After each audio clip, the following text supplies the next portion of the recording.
Would you like to go ahead? I would like to go ahead. First of all, I'd like to thank you all for coming on such a miserable night. For those of you who don't know, I'm Joe Galbraith. I'm the library director here. And I'd like to give a big thank you to Sal Paolantonio for doing this. We're his #1 fan here at the library. We really like Sal. He's been a great guy for us. He's done a lot of good things for the library. He talks us up.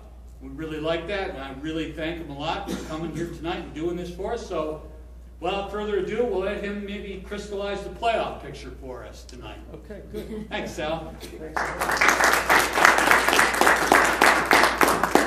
So yeah, I thought maybe I'd sit here as opposed to sitting up there. We can have a sort of a relaxed conversation. I live in Morrestown. My wife and I moved here 7 years ago from Haddon Township. We raised our 3 daughters in Haddon Township, and then when the youngest one graduated, we decided to upsize. We went the wrong way. Found a house that we really loved and moved in. We live on Douglas Court in the North Riding section. And I really like it, and we're just happy about this library. We had an event here a couple months ago. Yeah, with Michael Smagonish. And we raised quite a bit of money for the library, and I thought the idea would be to just sort of generate some more adult-themed events. And I figured I'd be one of the first to sort of kick things off as we go forward. And we picked a great time. The Eagles steamrolled the Cowboys. We marked them up, so to speak, on Thanksgiving Day. And now they're in the middle of this little run. I just came from over here, literally drove right here from there. I was there all day live on SportsCenter. My job is 20 years at ESPN, stealing money from Disney Corporation as much as I possibly can. Came out of the newspaper business. I was at the Philadelphia Inquirer for 10 years. And before that, I was a United States Naval Officer. So those are basically the 3 jobs I've had in my life.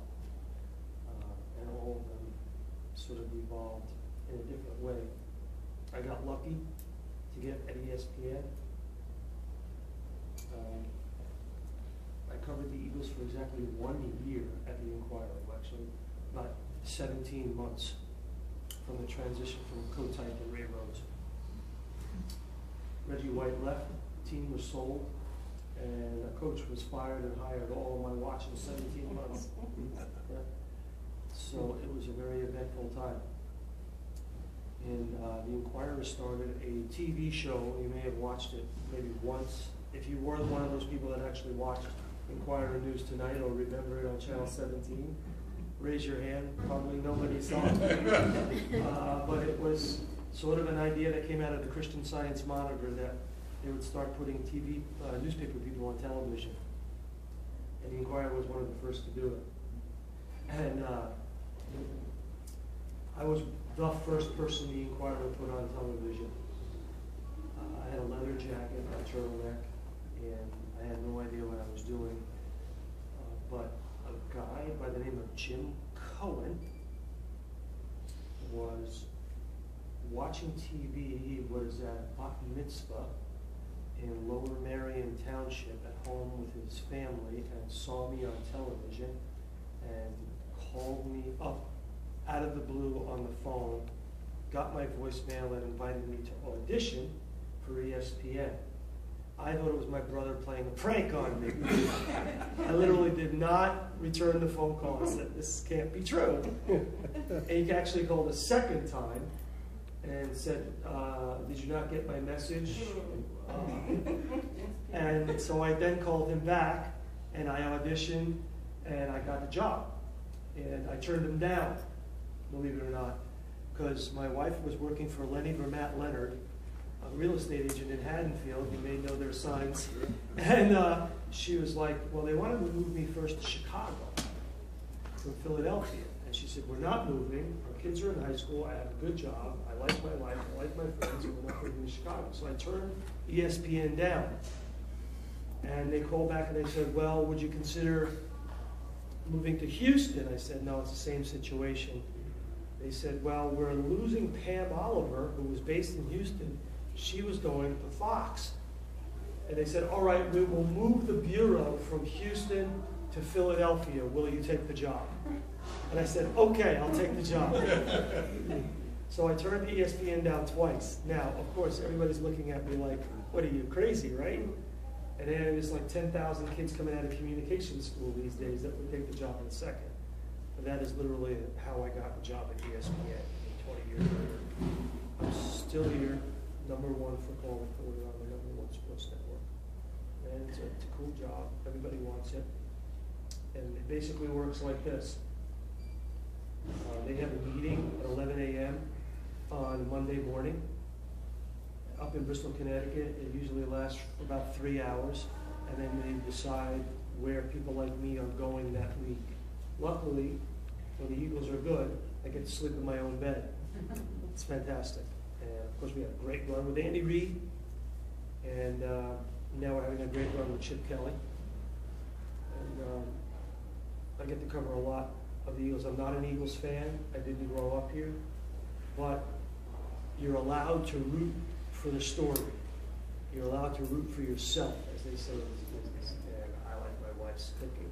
And sleeping in my own bed, so I like covering the Eagles. And the Eagles are good to me. And I actually just spent a lot of time one-on-one with Chip Kelly today. It was interesting. He is the smartest, one of the smartest men I've ever been around. Men or women. He's a really smart guy. He's intuitively smart. He knows a lot about a lot of things. We have a shared interest in military history and football, but he knows about literature and he knows about politics. He's very witty. And you can tell the players really respect being around him because he is conversant in a lot of different things. Although he does not really talk about a lot of other stuff, but if you engage him in a conversation about anything, he'll be extraordinarily giving in his intellect. But when he is drawing up plays or diagramming or explaining stuff on a football field, he's able to show you quickly things that you didn't think actually existed. I mean, he really opens up your eyes. Remember Jim Moore once said, you don't know what you don't know? Remember that famous soundbite? When you watch the game with Kelly on videotape, and he's got the clicker in his hand, and he's going back and forth, fast forward and reverse, instantaneously, and diagramming it, it's a lesson. It's you go to school with that. And I just spent about half an hour with him watching him break down the game against Dallas. And if you watch the show on Channel 6, it's sort of an Eagles breakdown show that they run. You can also see the clip on eagles.com. He breaks down 4 specific plays against the Cowboys. And the way he does it, the explanation will blow you away. There's one specific run by LaShawn McCoy where he diagrams it with a series of rectangles. He breaks the field down in geometric forms. And this is how he explains to his offensive line and to his offense exactly what they should be doing depending on how the defense reacts to what the Eagles do after the ball is snapped. So he expects his players to really understand geometrically where they are on the field. And he expects them to go into either the triangle or the box that he has set up in their mind. And he expects them to do it very, very quickly. I explained on SportsCenter today that the Eagles are getting off a play every 22.9 seconds, which is astonishing.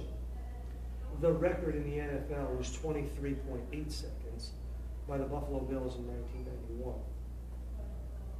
On Thursday, in the first 2 drives, we all watched it. Who was not watching it? If you're sitting in this room, you were watching it. On Thursday, in the first 2 drives against the Cowboys, Mark Sanchez and Eagles offense got a playoff every 19.1 seconds. Now you're saying to yourself, so what? Okay, Buffalo Bills in 1991 with the K-Gun offense, did they win the Super Bowl? No, they didn't win the Super Bowl. In fact, they lost the Super Bowl 4 straight times, and each of those 4 years, they were under 24 seconds per snap. And if you look at the very specific ways they were defended, especially in Super Bowl 25, when Parcells and Belichick devised a very brilliant plan of ball control offense, and they allowed a sort of rope-a-dope offense to burn itself out. What did that remind you of? It reminded you of the wild card game when Sean Payton did the exact same thing. And Sean Payton, as we know, is an acolyte of Bill Parcells. And they ran the ball and chewed up the clock and kept Kelly's offense off the field. Nevertheless, what does running the offense that fast do? Well, the first thing it does is give you a significant tactical advantage, because you really can't simulate that speed in practice during the week. If you try to simulate it, you burn your team out practicing it at that pace. So you don't really try it. You may go through the motions and say, all right, the scout team's going to try to run a play every 23 seconds or 24 seconds. Sometimes you can get it under 25 once in a while. But then you get into the game and you can't simulate it, and you realize, holy moly, they're not only going faster than we were practicing, but they don't stop. It's just relentless. And that's what happened to the Cowboys. So it gives you that significant tactical advantage of not being able to practice against it. The second thing it does is it allows you to use tempo to dictate matchups. If the defense cannot substitute, which happened in the first two drives against Dallas, you notice that the umpire, remember that sort of heavy-set umpire that was sort of trundling, between plays, putting the ball down and kind of looking around and then sort of back down. Like, you all thought he was going to weeble and fall over, right? It just didn't seem like, at one point he was like, oh man, I'm out of gas here, I can't handle it. If the Eagles don't substitute, and they didn't in the first two drives very much, then the defense doesn't have to be allowed to substitute. If that happens, then they can get off the plays faster and faster. And if you can't make defensive substitutions, then the offense is dictating the matchups. So those are two advantages. What are the disadvantages? It puts your defense back on the field. The Eagles last year they finished first in defensive snaps played. This year, right now, they're sixth in defensive snaps played. They probably will get the number one. It wears your defense down. The only way it's truly successful is if three things happen. One, you got to play clean on offense. Offensive penalties have to be down. That hasn't happened with the Eagles. Offensive penalties have been up. They are ranked 23rd in offensive penalties. Not good. That puts them in the bottom third of the league. Secondly, can't turn the ball over. Eagles are turning the ball over like crazy. They lead the league in turnovers. Thirdly, you got to score in the red zone. Eagles are 29th in the red zone right now, and we're horrible against the Dallas Cowboys. If you don't produce touchdowns, turn the ball over, offensive penalties hurt you, and you don't produce in the red zone, doesn't matter how fast you run or how hot you run, your offense is going to be inefficient. And I have developed, in studying Chip Kelly's offense, something called an offensive efficiency index. It's like a batting average. You take the number of offensive possessions, and the Eagles lead the league in offensive possessions with 130, and you divide it by the number of touchdowns scored. It's real simple. And the Eagles are scoring at a clip of 20%, 1/5. 4/5 of their offensive possessions are wasted. Would you like a comparison? Green Bay Packers are scoring on 34% of their offensive possessions. They lead the NFL in that category. You think not that much of a discrepancy? That's a huge gap. Huge. Big. And the Packers have 35 fewer offensive possessions. Yeah. So the Eagles have squandered 35 offensive possessions. Just think how good they would be if they scored on 34% of the 35 squandered offensive possessions. They'd be undefeated, right? So what is the natural solution to it? Anybody got any ideas? Natural solution to squandering so many offensive possessions? Since you asked the first question, sir, I'm putting you on the spot. Think common sense. What would be the first way to stop squandering these offensive possessions? Well, you'd have to What's the easiest way? take your time. Take your time and have them have a, what do they call it? Huddle up. Huddle up. Yeah, Huddle up a little bit. He's not going to do that, but that's the obvious answer. Yeah. Slow it down a little bit so it's not so sloppy. My contention is that it's a little too fast. You don't have to be that fast. The Bills were fast, but they never won anything. You don't have to be that fast. He's not going to do that. He wants to go faster. So what's the obvious other answer? Stop turning the ball over, right? That's the first easiest way. Easiest way. A harder way, to reduce the number of offensive penalties, false starts, offensive holding. Tough to do. Why? The referees are calling it tighter and tighter and tighter every week. Third thing, hardest thing to accomplish, be more efficient in the red zone, right? Yes. I think that's the number one thing that they are working on this week, realizing that they failed in the red zone. Because I think if they're going to beat Seattle, and I think they can beat Seattle, they will have to turn what were 3 points into 7 points this week. Problem is, you're not playing Dallas's poorest defense. You're playing Legion of Boom. They're giving up 18.8 points per game, which is 4th best in the league. But here's the other bigger problem. They haven't allowed a passing touchdown in 15 straight quarters. Yeah. November 9th, Eli Manning, first quarter up in Seattle, by accident. Threw a touchdown pass. So, this is a tall order this week. But I still think if they get out to an early lead and play that high-tempo game, Seattle can be beaten. So that's what I was talking to Chip Kelly about. Do you think they're going to run the ball with? It's hard to run it more than they're already running it. So that's the question. The question was, will they run the ball more in this game? They had 45 rushes against the Cowboys, 29 passing attempts. Right? Now most of those rushes came when they had the lead. I think they will do the same thing they did against the Cowboys.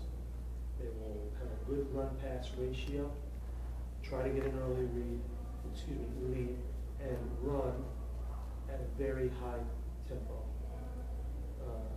What made Seattle successful last year was that they were able to substitute on third down, especially in the third and fourth quarter last year, and use a rotational basis for pass rush. Now, Adam Gase, the offensive coordinator of the Denver Broncos, decided to come out throwing in the Super Bowl. Why you would do that against the best secondary and one of the best pass rushes ever put together, I don't know. So I don't think they'll come out with a heavy pass or a heavy run. I think they'll try to establish early on tempo and strike a balance and get an early lead and force Seattle to take the ball out of Marshawn Lynch's hands and play catch up. And we'll see how much Darrell Bell, the offensive coordinator of Seattle, is patient, and whether or not he sticks with Lynch or they start throwing it. You know, Tony Romo, in passes of 10 yards or more, 10 yards is from here to that wall, was 3 of 12 on Thanksgiving Day. 25%. You can't tell me that he wasn't hurt. Right? He was hurt. That's how bad he was. So I went back and I looked and said, because I really wanted to dive into your question about running. So Kelly and Carol had faced each other once before. Anybody know when it was? 2009, yeah. Halloween 2009, up in Eugene, USC at Oregon. Matt Barkley was the quarterback, how ironic, for USC. You were at the game? No, they creamed them. They creamed them. They had 49 rushing attempts for 391 yards rushing. They had 564 yards offense, 391 on the ground. Now, you're saying, okay, yeah, but the quarterback was running the football. Yeah. Jeremiah Masoli ran the ball 13 times for 164 yards in that game. Sanchez is not going to do that on Sunday, right? But I think Kelly knows what Pete Carroll can do defensively. It's basically the same defense with better players. So schematically, it's better. So I have this vision in my head of Chip Kelly drawing triangles in yellow on the video screen for me today and saying, okay, we take care of this triangle, we take care of this triangle, and we create these angles. And then LaShawn McCoy, it's designed for him to go through this A-gap angle, or this B-gap angle, or this C-gap angle, depending on what the defense gives us and what we take away from them. And then we teach him to, cut this way on the angle, cut that way on the angle. And he was showing me plays early in the year where LaShawn McCoy was cutting the wrong way, or the angles were cut off because they didn't have the right offensive line. Now that Edward Mathis is back and Jason Kelsey is getting to be more and more mobile. The first game that he was back, I couldn't even believe he came back as fast as he did. They opened up his stomach, repaired the muscles in his stomach. Yeah. I saw him in the locker room today. He's still got a bandage around his stomach. He's out there playing. So he's getting to be more and more mobile. And Lane Johnson, interestingly, Lane Johnson, after the game in Dallas, invited a bunch of players to his uncle's 5,000-acre farm and ranch, and they went hunting this weekend. So they all got a little R&R. Sanchez didn't go. He went back to California with his family. He told a story today, Sanchez, that at dinner on Sunday night at his father's house. His father was a firefighter in Orange County, Nick Sanchez Sr. At his father's house, he was the regular guy. He was Uncle Mark, Cousin Mark, and he was cleaning plates. And nobody was talking to him about the game until somebody said to him, "How come you didn't hit Brad Smith? He was wide open in the inside."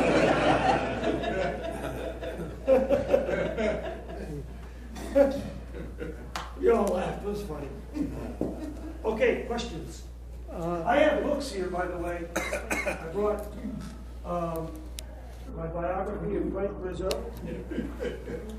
and my overrated, underrated book, the Paolantonio Report. And I will gladly sign them for you, personalized, if you would like to purchase. If you brought some, I will definitely sign whatever you brought. Yes, sir. Hi. Since Chip Kelly was a... What's your name? Gus. Hi. How are you? I'm Kathleen's husband. Oh, the wonderful Kathleen. I see her in the back of the room. Since Chip Kelly was an assistant in the Hopkins, he's always kept statistics everywhere. Can you explain how he uses the stats that he knows that he's accumulated to help plan for games? I can't because he hasn't divulged it to us, so I would only be guessing. I haven't talked to him about statistical analysis, but I know he has a team of guys that he brought with him from the University of Oregon to do that. He's extremely secretive. He's only begun to just open up to a certain number of reporters. I'm actually the only non-football player that he's sort of beginning to get comfortable with. Apologize. But I'm learning more and more about him. And he's extremely scholarly. You know, that's the one thing about him. In that way, he's very much like Belichick. And his recall is instantaneous. He really does have sort of a, intel chip in his brain. He's very smart. So it wouldn't surprise me that he's using a lot of statistics. I've heard that. I know he has a group of people who help him, but I just don't know the answer to the extent he's involved or how he uses them. He's not. We've been trying to get him to tell us about how he uses the Navy SEAL on site. We've never been able to talk to that guy. He's not been made available to us. We're not allowed to witness any of the workouts. I'm ex-Navy. He likes me a little bit because I'm ex-military. Totally shut off. I've asked, haven't been able to get him with that aspect of it. A little bit of the sports science we're able to figure out, just sort of being around them osmosis-wise, but no details.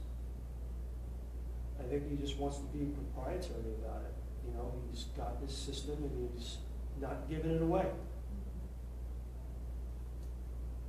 Are you a Naval Academy grad? No, I went to OCS. I'm a 16-week wonder Excellent. in Newport, Rhode Island. Graduated in 1978. There was an article in the paper today about when Kelly he visited the Air Force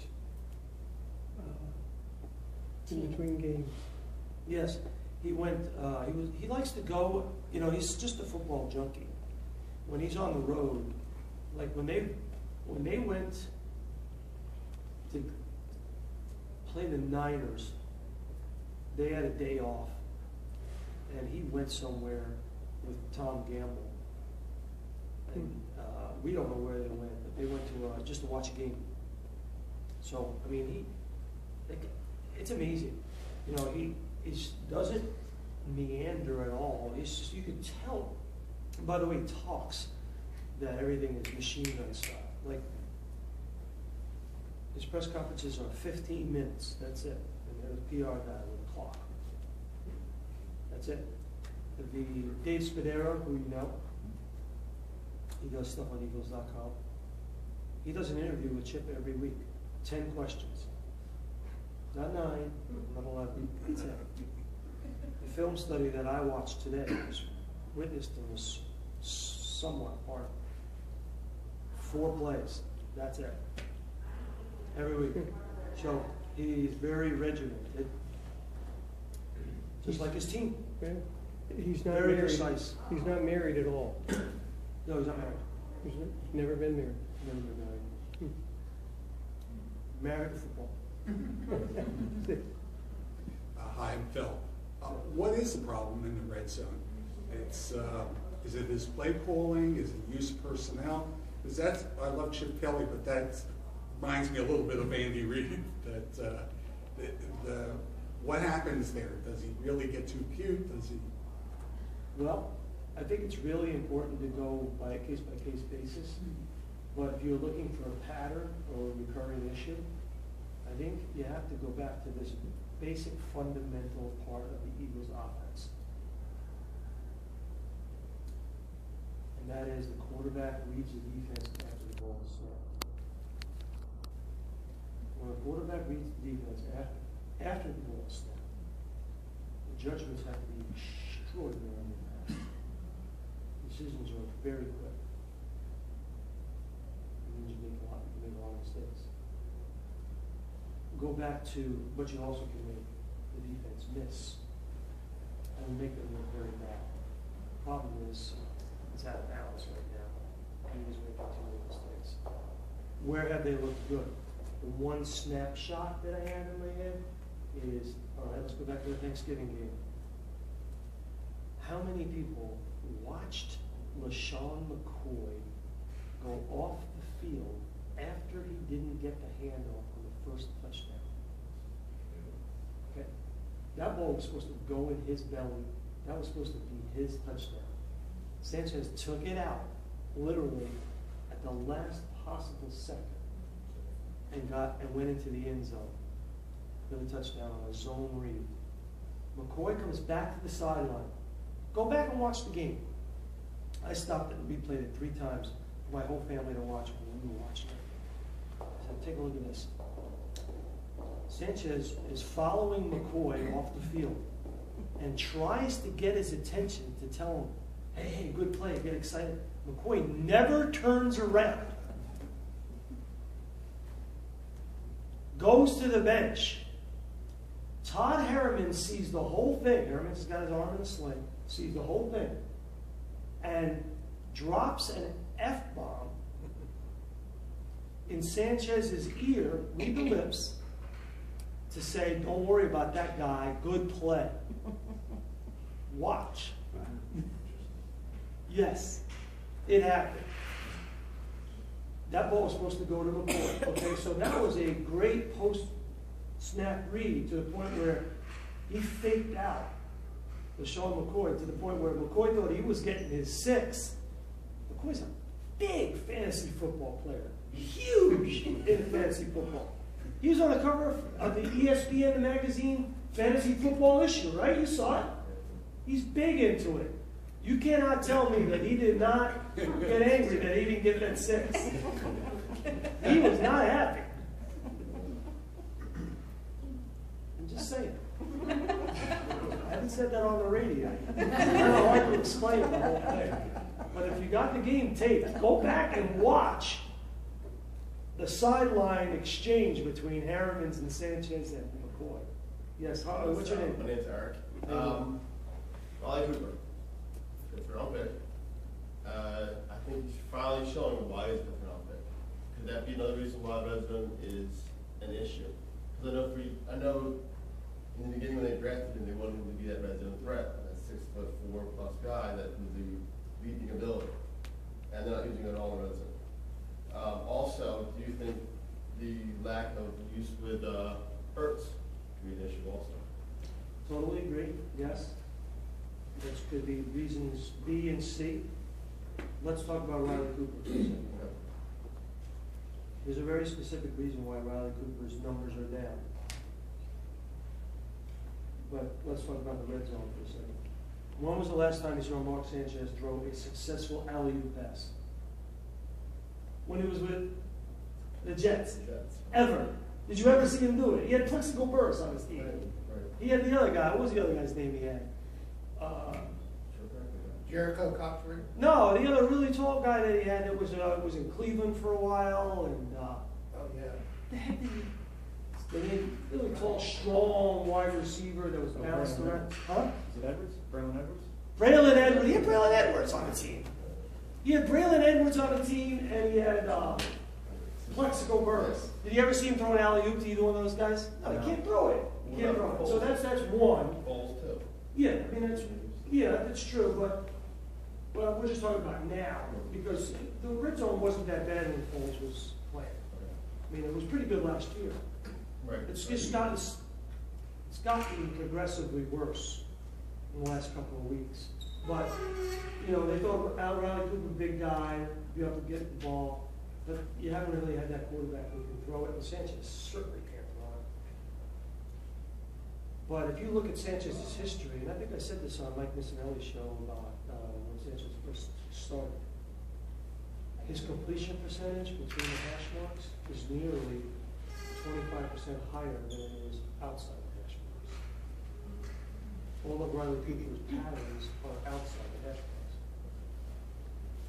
So were Macklin's. What happened? Macklin got pissed and said, I want to run more routes inside the hash marks. That's why they had that little thingy a couple weeks ago. Right? When Macklin said, Cooper said he's staying on the field as a contract. Right? That's because Macklin was staying on the field and running inside routes that he wasn't running previously. That's why Macklin's numbers have started to get better and were good this past week. So they put stuff in there for Macklin. I'm a big Riley Cooper fan in terms of what he can do. Do they overvalue him a little bit? Absolutely. I mean, they should not have paid him all that money, but he's a good blocker. He's a precise route runner. He's good to have on the team. What he said about Beckman was dumb. Shouldn't have said it. He just needs to realize that he's not going to get the catches or the targets that Matthews is getting now. They don't move Matthews out of the slot. They don't have much formation variation. Very little. It's a simple offense. It's an inside zone read run play, outside zone read run play. 3 wide receivers set with 1 tight end. That's it. Why? They don't want to substitute. Why? Because they don't want to allow the defense to substitute when they're running high, 19 seconds of play. So Matthews is going to be in the slot. Matthews is going to get the targets from Sanchez because all of his routes are between the numbers. He's got a higher completion percentage. Someone raise their hand and say, why does he have a higher completion percentage inside the numbers? Go ahead, anybody. Yes. Why? Good. Thank you. Get to save my voice for a second and take a sip. His arm is not that strong. Remember a Christmas Eve game, Jets-Giants. Giants won. Victor Cruz ran the ball up the sideline for like 90 yards for a touchdown that broke that game open. Christmas Eve, MetLife Stadium. There was a play into the Giants' cover 2 zone scheme where McKnight was wide open right in front of the Jets bench on the left sideline. Sanchez was fully protected, stepped up into the pocket, and threw it about 15 yards over his head. And behind him, and right into Rex Ryan's gut. That was before Rex Ryan lost all that weight. Rex Ryan grabbed the ball, looked at it in disgust, and spiked it. And that was the beginning of the end, I think, for Mark Sanchez. He's just not he's not an accurate thrower down the field. That's why you see the number of explosive plays down and the number of crossing routes up. Why is that good for this week? It's great for this week. Seattle plays a 3-man cover, 1 high safety defense. If you got 3 guys on the line of scrimmage, it's usually Byron Maxwell, Richard Sherman, Cam Chancellor, with the safety that the Eagles should have picked, playing center field, Earl Thomas. So you can get them caught in the wash. That's the reason why San Francisco is not successful against them. Because Colin Kaepernick has what? You ever see Colin Kaepernick throw? Huh? Yeah, but it takes forever for the release. You know, he looks like Louis Tion. I said that because of your age. And my age. You remember Louis Tion? Louis Tion took Louis Tion, come on. Yeah, it took forever to deliver the ball. Turn his body, look at center field, do Fernando Valenzuela. Maybe take a look at third base. Yeah! That's Colin Kaepernick. He's staring down the receiver, and he's got Randall Cunningham's elongated. Cunningham had a cannon, but the ball took forever to get there. You got guys with closing speed like Seattle, who are smart. They got caught. Kaepernick will never beat that team again, ever. They should have held on to Alex Smith. They got rid of the wrong quarterback. And I always, this is heresy, but I believe if Alex Smith were playing in the 4th quarter against the Ravens, San Francisco would have won that Super Bowl. Because every time Colin Kaepernick got into trouble, he rolled to his right, cut the field in half, especially down there at the goal line. If Alex Smith was playing from the pocket, he would have beaten them because they were gassed and they couldn't rush the passer. They were blitzing on every play. And you can't blitz Alex Smith. He's a smart player, likes to throw short balls, and he's very accurate. question? Yes, sir. What's your name, sir? Charlie, Hi. what do you think the chances are that somebody like Florida can lure Kelly back to college? I'd say 5%. Good. But they would be stupid not to ask. The guy's one of the most successful college coaches in the last 10, 12 years.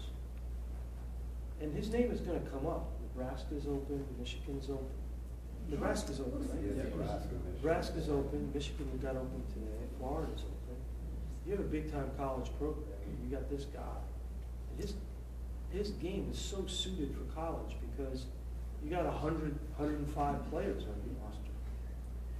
And there's not that much of a drop-off between your starting right tackle and your blue-chip prospect that's sitting on the bench waiting to come in and play if your starter goes down. In the NFL, you don't have blue-chip prospects sitting on the bench. You got Pro Bowl players, and then you've got free agents off the street. Because of the salary cap, can't pay everybody the same. You have to pay one guy $700,000 a year, the other guy $7 million a year. So his name is going to come up. But I think it's incumbent upon Kelly to do what he did the day he was hired. Say the same thing he said. I burned the boats. I'm here. I'm a conquistador. I'm Cortez. I'm not going back. Bob, Hi, Bob. when do you think Nick Foles will be back? Educated guess based on reporting? Never. Really? I don't think he's going to go back to him. I think he's in love with Sanchez. I think Sanchez does some things that Foles cannot do. So if he's healthy, he'll If come back Sanchez as is a healthy, backup? let's say, argument's sake, Sanchez wins out, runs the table. This is on in the morning, you know, this is all going to be broadcasted. I just tweeted it. There's a real hush in Morrestown. Just don't say that I said the umpire trundled. I'll get into trouble. No, I think let's just play devil's advocate. Sanchez runs the table, for argument's sake. Why would you go back to Foles? You wouldn't, right? Common sense dictates you wouldn't go back. Let's say let's say the Eagles win 3 out of 4. Sanchez plays decent. They win the division. They're the number 2 seed. Going back to Foles? Okay. How about they lose the next two, then what? They lose the next 2 and Sanchez, And then Foles is healthy. that's a different story. I don't think that's going to happen. Because aren't we kind of judging Sanchez by the Dallas game? The previous 2 games weren't that strong. I would agree with that. Yeah. I would agree with that. I think, the NFL's week to week, right? Dallas game was good, man. Great. Yeah. It's like, okay, we'll judge him by the Dallas game. I mean, I think he has shortcomings. He's not Joe Montana. Right now, he just looks better than Nick Foles. His release is quicker. His movement in and out of the pocket more decisive. Quick. He was a first-round pick. Foles has heavy feet. I like Nick a lot. Don't get me wrong. They won a lot of games with the guy. But there's certain things that Mark can do that Nick can't do, and there's certain things that Nick can do that Mark can't do. Nick's got a stronger arm, gets the ball downfield. The team led the league last year in explosive plays 20 yards or more. Right now, they're just sinking out of sight on those plays. They're not connecting. They don't exist. Excuse me, pardon me. So what does that mean? Drives have to be longer. When you have to sustain drives for a long period of time, you can't make mistakes. If the drives are longer, you're vulnerable to more penalties on offense and more turnovers. If you're a quick strike offense and you're scoring on long plays, you're putting your defense back on the field, so there's the downside of that. And then the clock. But I think he wants to have Mariota. I think if you gave him some truth serum, that's what he would say. Was the fracture of Cole's, was it a complete fracture? It was not. It was not. Thanks, Sal. Is this the year that we have a run, or are we still a year away, in your professional opinion? How's this going to go? Wow, that's a good question. How is this going to go, or are we a year away?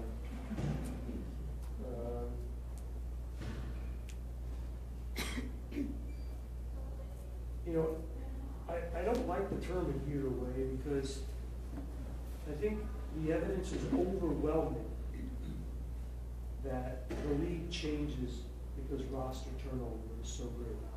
You had 568 players change teams from 2013 to 2014. That's a lot. What is the percentage of that?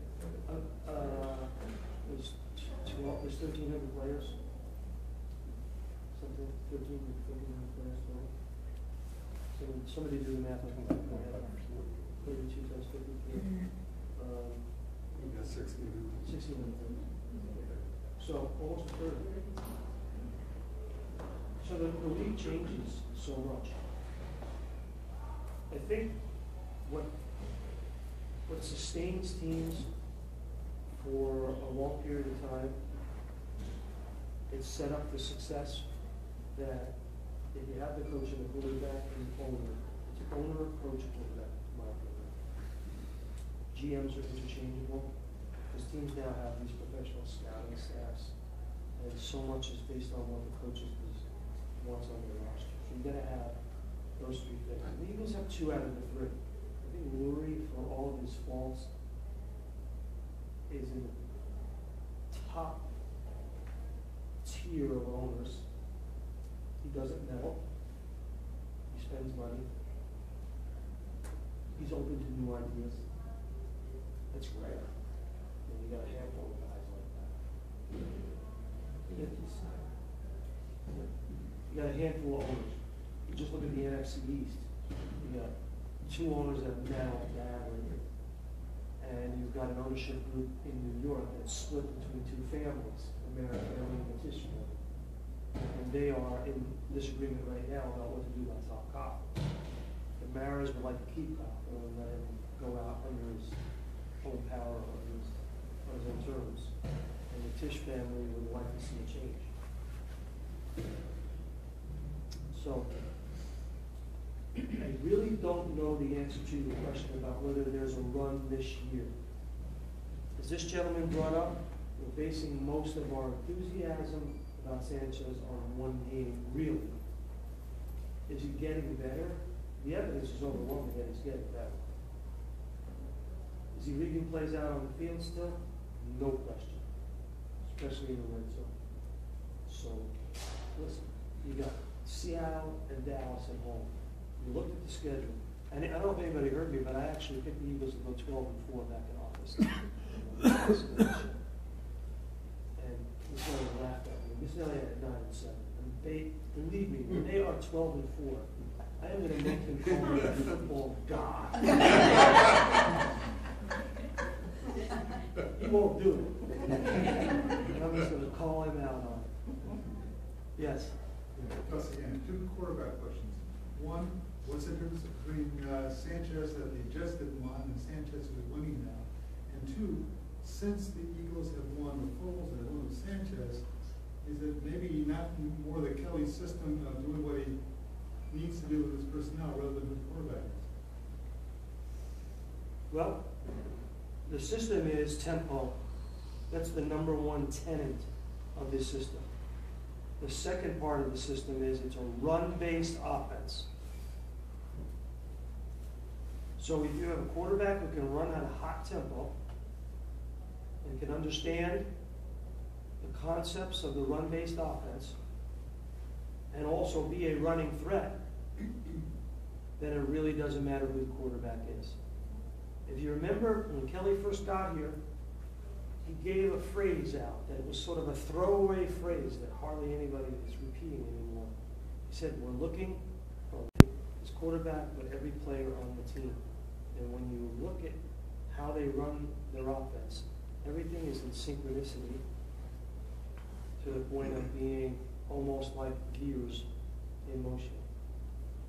So I would answer the second question, yes. It is primarily the system. First question, what's the difference between Sanchez now and in New York? In New York, he had bad coaching, bad players around him. His first 2 years, which I covered, when he went to the AFC Championship game, and I was there the day he was drafted, he had a guy named Thomas Jones running the football. They were running it 35 times a game. It was ground and pound. His play action passes, his first 2 years, he was completing 62%. Now he's at 58%. He's a play action pass player. He doesn't like to turn his back to the basket.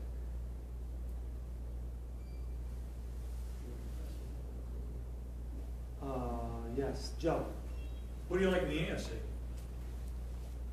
Good, succinct question, Joe. I like it. First time That's caller, long unusual. time listener. I gotta tell you. So I throw you a curve. Joe has become a great friend in a very short period of time. Great sports fan, and we have a lot of common interests. And the town is really lucky to have him as a library director.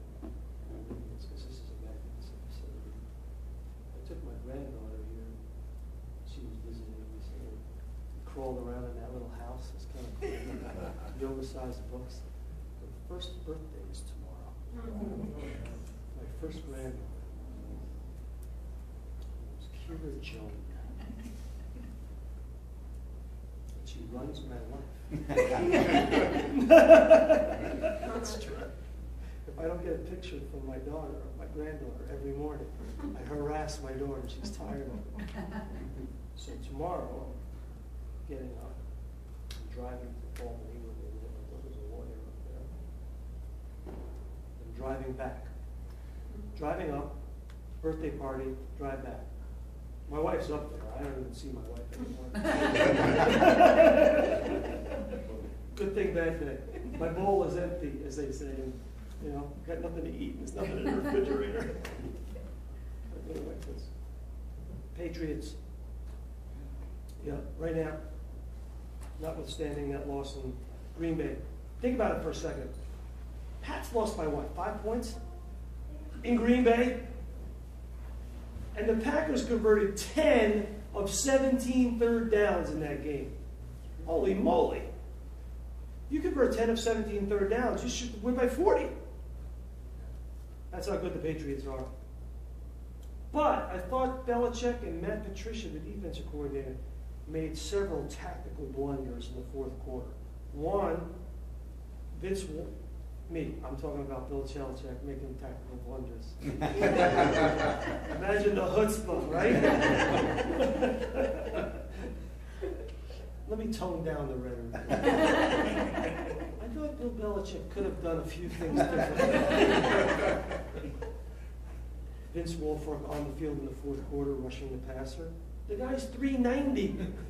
In the fourth quarter, Vince Wilfork, after playing 65 snaps, can go to the Gatorade tub and get something to drink. I'd be shocked.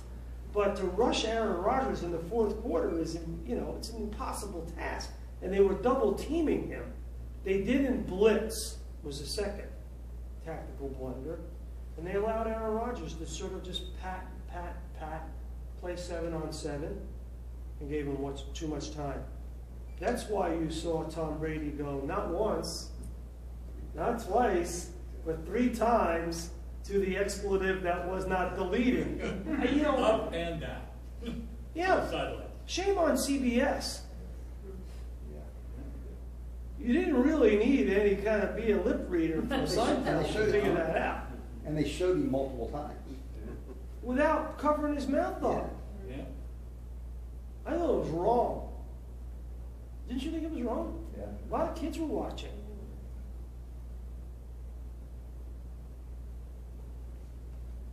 Yes. So I'm Glenn, I'm president of the board. I just want to The library board. This, Yeah. the library board. I just Yeah, want to we reiterate, met- we met at this so I got Mercantile you event. that. Again, I want to thank you for tonight, and thanks for being our top cheerleader for the library. We had a dinner last night where each of us at the different community volunteer aspects had to discuss their part of the town. I talked about the library being the cultural center of the town and the main meeting place now. So now we have Sal Paolantonio. On the other side of the wall, we have Andy Warhol. It doesn't get much better than this. But we really appreciate everything you've done and all your contacts. And we have some tough acts to follow because we've done a lot in the last 6 months. So thanks for your energy, and we appreciate it. Where'd you have dinner last night? At the community house. Oh. Well, invite me next time. Maybe tonight. You have to go out to dinner tonight, it sounds like. The first rule of my business is, if it's not catered, it's not journalism. Maybe Joe and I will take you out to Osteria tonight. What, wait, we go to Ots. So where were they saying? Was he You want to go to Ots? Osteria. You got your choice between Ots or Delran. Osteria. Oh, my God. I haven't been to either one of those places. I don't get much out.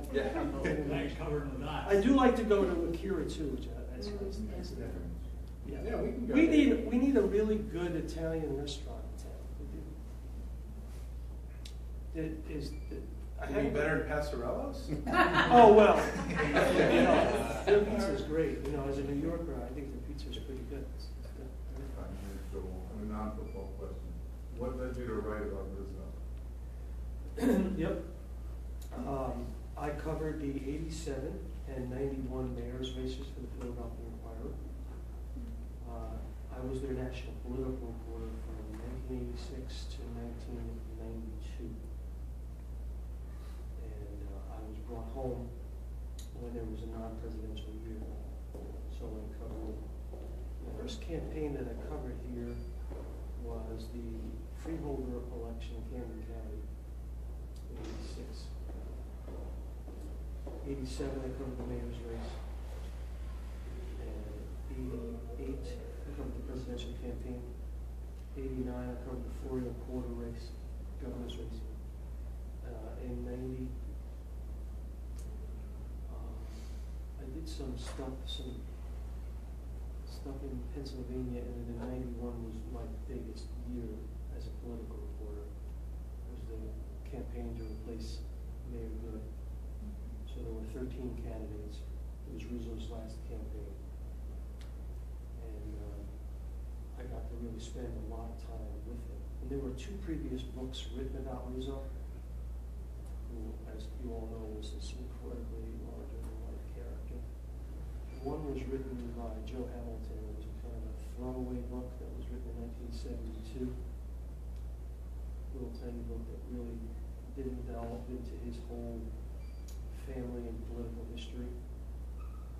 And then there was another book, The Cop That Would Be King, by Peter Binzen of the Bulletin, that came out in 1976, which was more of a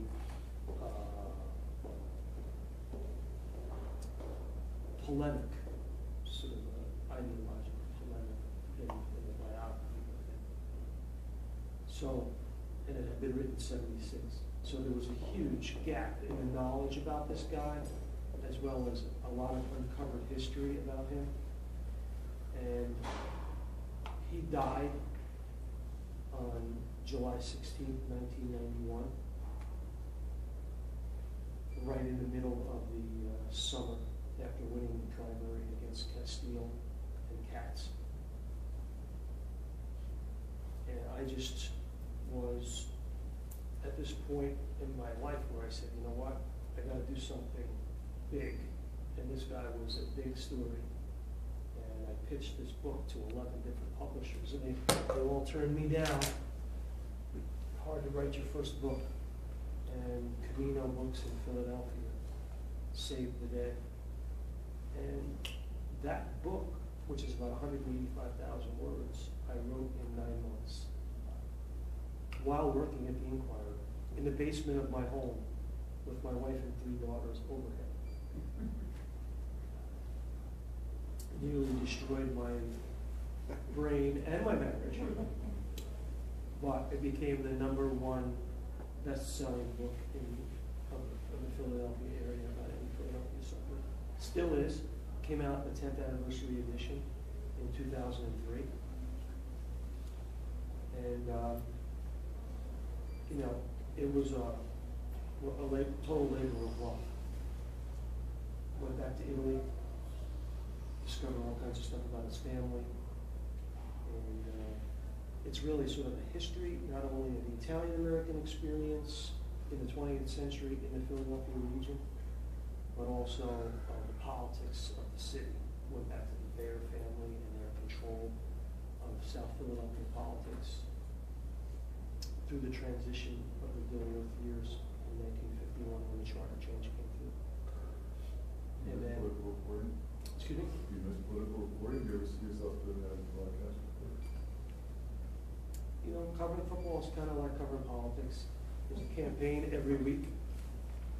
It's very similar, only in a concise, contracted fashion. You have a game plan. You have to discover both sides' secrets, divulge them. There's an election on Sunday. Somebody wins and somebody loses. And you give the post-mortem every week. So in many ways, it's very much alike. I teach every other year in the spring at St. Joe's, a journalism class. And I think reporting on football is harder than politics. Because reporting on politics, politicians want their message out. In football, it's a very secretive world. Coming from a military background, it helps me understand that you have to decipher those secrets. It's even harder than that. Just imagine this, Joel. You knock on your neighbor's door, you sit at the kitchen table, they tell you all their secrets. You write them down, and then you go and tell all of your neighbors about their secrets. And then the next day, you got to go back in their kitchen and sit down and do it again. It's unnatural. It's an unnatural act to go into a man's home, a locker room, and ask him to tell you, while he's standing in his underwear, what's going on behind closed doors. It's an extremely delicate operation. You know, and to do it for 20 years, you know, I've been thrown out of locker rooms, and I've been thrown out of campaign offices. I've been barred, cursed at, punched, car broken into. Lots of stuff has happened, but there's a certain way to handle it over time where it's almost similar in fashion, politics and football. So the thing I don't miss is, I don't miss making no money. I like the money from ESPN. It's the bottom line. It's good. You know, it's put 3 daughters through exceptionally expensive colleges, and I paid for 2 weddings. My entire college education cost me $6,700. I'm the only out of state. That's like a back-to-school trip to Bed Bath & Beyond.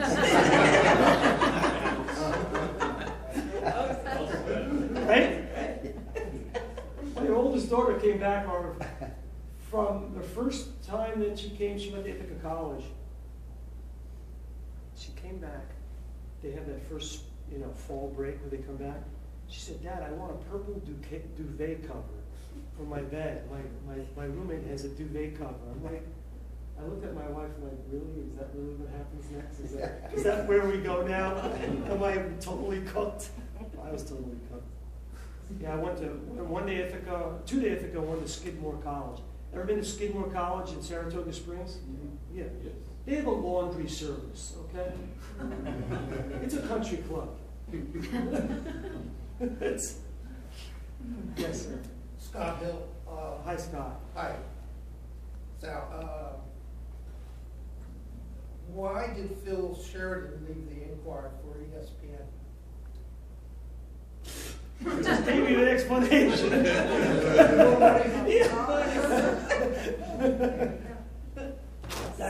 That's it. And Phil's doing quite well, by the way. He had a heart event. Pardon? He had a heart attack. I didn't know that. Yes, knocked him out for a while. When? Last year. And he's doing very well. Saw him today, doing very well. Phil's a good man, does a good job. I'll take 3 more questions. You asked one? Yes, sir. I didn't get you. My name's Dan. Dan, how you doing? Who's going to have more wins this year, the Sixers or the Eagles? What's that now? The Sixers or the Eagles. Who's going to have what? More wins.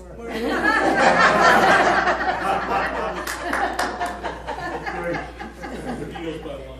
I'm going to go with the Eagles. Sam Henke, that's another hour and a half. I'll take 2 more questions, yes and yes. Right. Oh, in the back, yes, sir, go ahead. My name's Campbell. My question was more overall NFL. I saw Adam Silver came out pro-legalized betting. What's your take on Goodell embracing like fantasy football, like the cash payouts on, like gambling on like fantasy football versus like traditional over the regular betting, like the non-embracement of it? Yeah. Like they've embraced fantasy football so much, and even if you watch NFL Network, FanDuel every 2 minutes is advertising, Yeah. Clippers, suicide pools, Yeah. all this stuff. Well, here's my view. And it's a little complicated, and it's a little high and mighty, so bear with me. I don't like gambling at all. I don't gamble.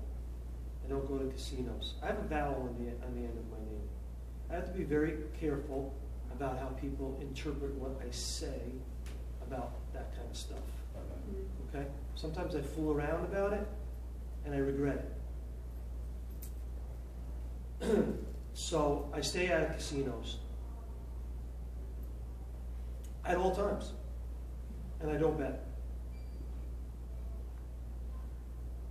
I don't do fantasy football for the same reason. A lot of my colleagues have multiple fantasy football teams. I think that's wrong. I don't want you, the consumer of my information, which I value, it's my brand, to think for 1 second that I am giving you an interpretation of events based on my self-interest.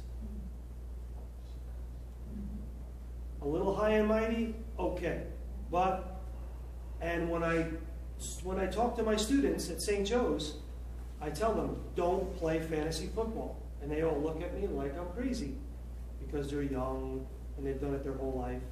And I try to explain to them, the last thing you want to do is go into a locker room and start talking to a player about fantasy football, because that's going to, even if it's subconsciously, it's going to skew your view of the game or that player, and it's going to hurt your reporting. I'm not on Twitter. I am the only person on the air at ESPN. The only. There's 174 people on the air at ESPN. I'm the only one. Very nice. Not on Twitter. Again, a little high and mighty, but here's my... Now, if I was 22 years old and starting out in the business, I would need Twitter as an advertising tool. I get that. So part of it has to do with where I am in my life and in my career. But I have 2 views about Twitter. It can only hurt me. And if you're always on, you're never on. Point. What do I mean by that? If you want me, you know how to get me. That drives my ratings up. Whether it's Miss and Ellie at 5:15 on Friday or Tuesday, or whether you're turning the sound up. I always say to my students, make them turn the sound up. Don't let them hit the mute button when you come on the screen. How many times when you're watching sports do you hit the mute button because you don't want to listen to this guy? right? I mean, really, how many times do you do it? Huh? Yeah, you do it all the time. I want people to turn the sound up because you're not going to get me all the time. You're only going to get me in certain places. And I want the information that I give you to be the information that you're not going to get anywhere else. So, long-winded answer, that's why I don't play fantasy football, and that's why I'm against gambling, because I don't want it to influence how I report. And that's why I'm not on Twitter. I don't have a Facebook page, I don't do any of that social. And, you know, it's like, I don't want to be engaged in that. I'd rather be gardening, or talking to my kids, or playing tennis, or reading something, or doing anything but being engaged. You know, Mike Missanelli is he's tweeting at people when he's leaving the game. Did you see that whole thing about the guy who got hurt, Victor Cruz, in the Giants game? Yeah. He's tweeting about it as he's going to the parking lot. These guys become, you know, it's almost like an addiction. They have to have something to say all the time. You're trying to prove your relevancy. Well, okay, I get that. For a young person who needs to have that kind of advertising vehicle, good. But I would really counsel young people who are in this business not to abuse that privilege. Because you wear people out. You just do. Right? Am I wearing you out right now? 2 more questions. Gus and Reggie. It's been since 1957. Are my Lions doomed forever? Forever. Oh, you're the Lions guy, right? Pity. Yes. Pity part. Kathleen and I have talked about this. Yes. Hey,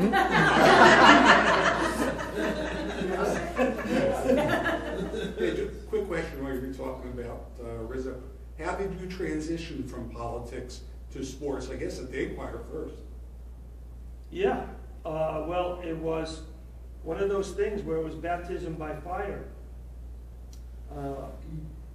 I covered the first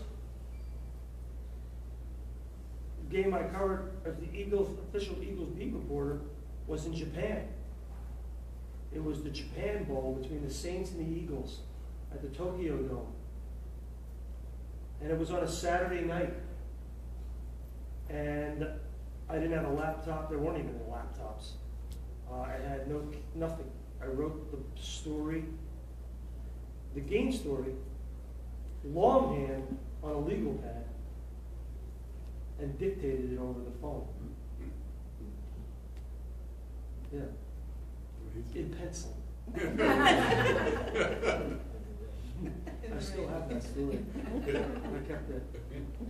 But the first story I ever covered, it's actually a pretty interesting story, and then I'll let you guys go. I was sitting in the Inquirer's South Jersey Bureau newsroom on Kings Highway. If you go into Mr. Softy, I'm a big Mr. Softy fan. You know Mr. Softy there on Kings Highway? Yeah. I got in real trouble when I brought Mr. Softy home to my granddaughter. So my parents were not happy. Her liver can't take that. I'm like, really? Is that where we have to be gluten-free, you know, at 9 months? I guess we do. So if you go to Mr. Softy, there's the Inquirer newsroom on the right-hand side, and that's where they had the Inquirer South Jersey Bureau. And at the time, I was just getting ready for the Florio Quarter race. It was the day after Christmas, 1988. I remember it like it was yesterday. And I was sitting in the newsroom at around 9 o'clock in the morning, and I was the only one sitting there. And I was getting ready for the quarter Florio race for 1989, just doing some due diligence, doing some reading, doing some research. And the editor comes by my desk at about 10, 11 o'clock in the morning. And he says, hey, what are you doing? I said, you know what I'm doing, I'm getting ready.